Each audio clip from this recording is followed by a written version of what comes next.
Hey y'all, on the server I've been playing on for the past few months, I've been living in what you can basically call a shack. And if you've seen any of the other videos on my channel, this is pretty subpar living for me. Plus, the server's gonna reset in a few months, so I've gotta fix this ASAP. The base I decided on going for was gonna be based around a Viking longhouse. I thought this would fit well with the biome I'm living in, which is the taiga plains. So with this in mind, the first thing I did was I started working on a few test walls. I always do this so I can nail down the style I'm gonna go for and the block palette I'm gonna use. It never looks exactly the same as the original build, but it sort of helped me to get in the right mindset for the build.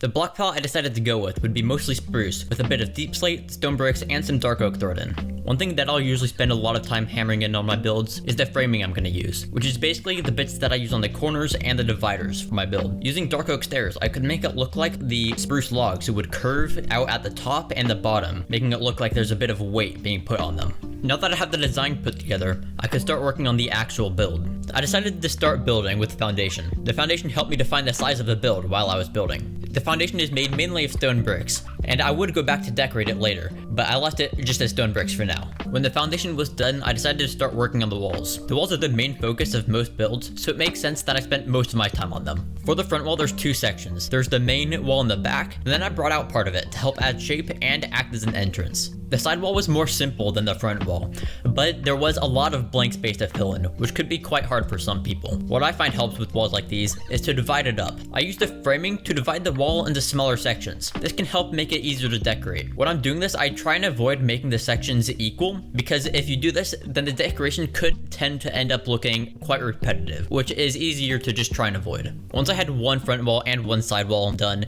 the other two walls were pretty easy, since they're basically just copies of the other. This is why I tend to build with symmetry, because I'm lazy.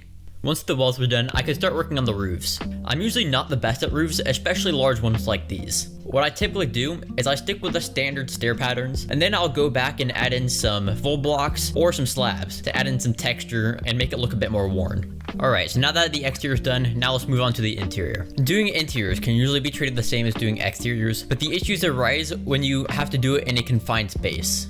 As the main focus on the inside of the build, I use similar bent beams to the outside of the build. The only difference is that these ones are bigger, and of course they're on the inside. I don't have any separate rooms in this building, it's mostly just one hallway. What I do have is multiple smaller offshoots. This is where I will put my chests, crafting tables, and other stuff I need. There's also an upstairs loft bit that I added. I'm not really sure what to do with it or what it would be used for. Plus there's no way you can get up to it. So it's just kind of there to look nice. I don't know. And now I'm going back to the outside of the build. I decided that the foundation needed a bit of touching up, so I added a wooden frame to it and I decorated it a bit with deep slate. I also had to touch up some of the terraforming I already had in this area. This terraforming was originally for another project that I had eventually abandoned. That's why this building doesn't actually fit on the cliff that well. But that's okay though, because it did force me to touch up the terraforming, which I probably wouldn't have done otherwise. After I was done with that, I added a path and some stairs to actually get up to the build. What the path also does is it helps to guide your focus towards the build, which makes it look a bit nicer. After that, I sprinkled around a few spruce trees in the area, just to make it look a bit less barren. I didn't go too overboard though, because I was still trying to keep the cold feeling this area has.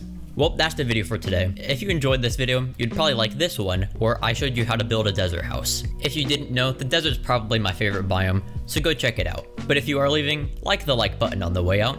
See ya.